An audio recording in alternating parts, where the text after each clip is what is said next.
Just to save ourselves a lot of. And welcome back to Municipal Matters here on TV Cogeco. Joining me now are representatives at the Highland Games. We have Ed Carman in the studio, who is the president of the Cobourg Highland Games Society, and George Trotter, who is the vice president of the Cobourg Games Society. Hi, gentlemen, nice to see you. Welcome. Glad you guys could come in here today. We're talking about the Highland Games. Now, let's do a brief overall, if we can, of what the Highland Games are for anyone who may have come from another country or another planet, because we've had Highland Games in this country for a very long time. Since day one, yeah, because it was mainly settled around here with the Scottish-Irish, so yes, they brought all their customs with them. But the Highland Games is there for the younger people to learn their customs and things that they did in Scotland years ago. And, the bands are of course refined a little more. The bagpipes are a little more refined, but the custom is still there. The heavy events is exactly as they were years ago. The dancing is also refined a little more, but of course there's still the sword dance and all those are still with them. And those are the customs that our people had, and each generation it gets watered down quite a bit, and each generation, and that's what they're for to learn their heritage. And it's Scottish heritage primarily, Scottish heritage, because the Highlands, obviously Highlanders refer to the Highlands of Scotland, and that's where these traditions come from.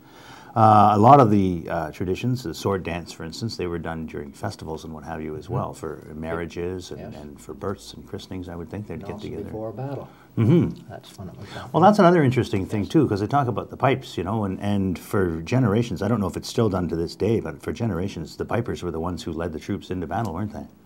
Have you ever seen any clips of or reenactments of what they did in the First World War? They were right out front. They were shot first. Exactly. And there's been stories where the lad was shot and there was a hole put in the bag.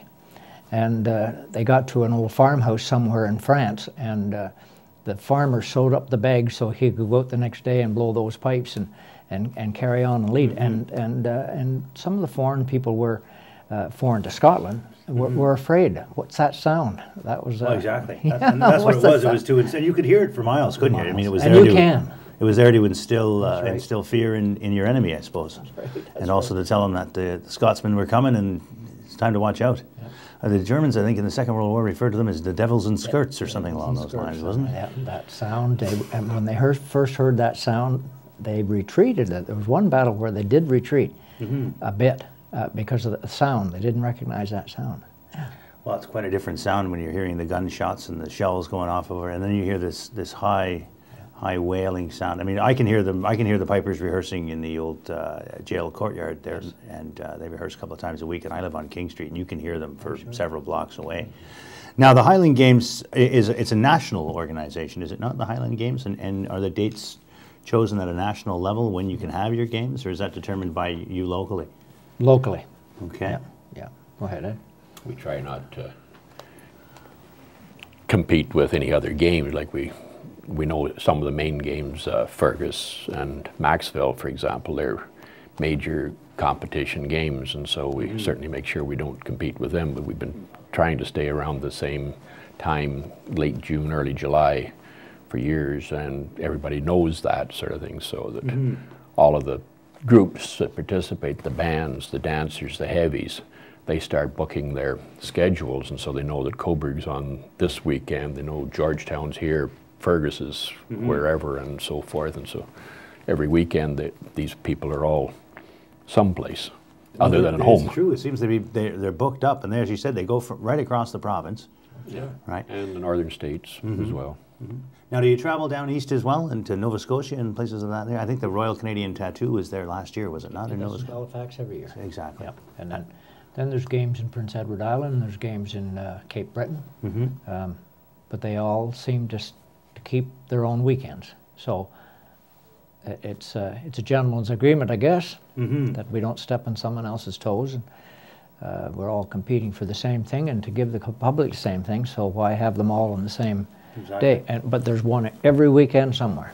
From June to August. That's that. Wow. Yeah. So that's is that just in Ontario and those eastern provinces, or is that right across the whole country? Right across the country. From June to August. Yeah. So any province you're in Canada, there's a good chance that you'll get a chance to go to a Highland Games if you're so inclined. Yeah. Now, how long have the games have been going on in Cobourg for 100 years or so? Is that the case? Well, it's the 46th year. 46th year. 1963 was David Carr remortgaged his home to finance the first Highland Games. Wow. Yes, Wow was right. Did he make his money back?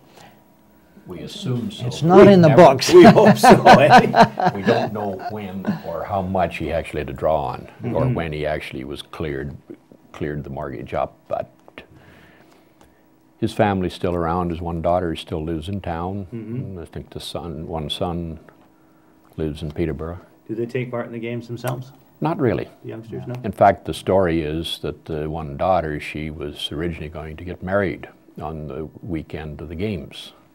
And so David said, well, you can get married, but I won't be there. So she changed her wedding to October. Is that right? Yes. Well, that just shows you the importance the games have to so many people. How dedicated he was. Exactly. And his small committee of local business people. Now, you talked about the competitive nature of the games. Is that just at certain games it's more competitive than others, or is it competitive throughout? Yes. Some games are sanctioned by the society, the Piper Society.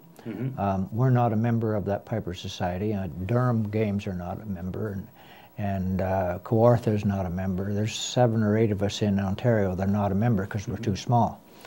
But Maxville, Fergus, Georgetown, they're where the bands compete.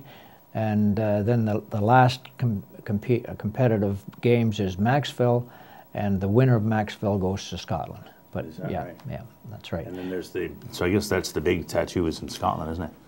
Yes, yes. Well, you know, in Maxville, it's every bit as big. Sometimes there's 65 bands, and you take 20 or 25 men in a band out in the field with all those pipes and drums. Man, that's something to see. Well, you know, I grew up in Toronto, and I grew up with military bands. My grandfather was the head of the Legion in Toronto, and we used to have the Royal Canadian Armed Forces Band play in his backyard every year, and they would march from his house at Jones Avenue in Queen in the East End of Toronto to the Dufferin Gates and catch on with the Warriors' Day Parade from there. So it was quite an event on that weekend at his house. You'd have 75 members in a band. He had a huge backyard at the time, and they would just march out of there, and you wouldn't believe the looks on the people's faces. Well, I suppose you would, because you've probably seen it firsthand, but the looks on people's faces when they see these gentlemen marching out in even columns and just straight on, and it's just quite a sight to see, because you know, you're 75 members, that's drums, that's pipers, that's everybody. So some of these tattoos are just excellent. The precision in the marching and stopping and starting, and it's just phenomenal. It's great. It's nice to see.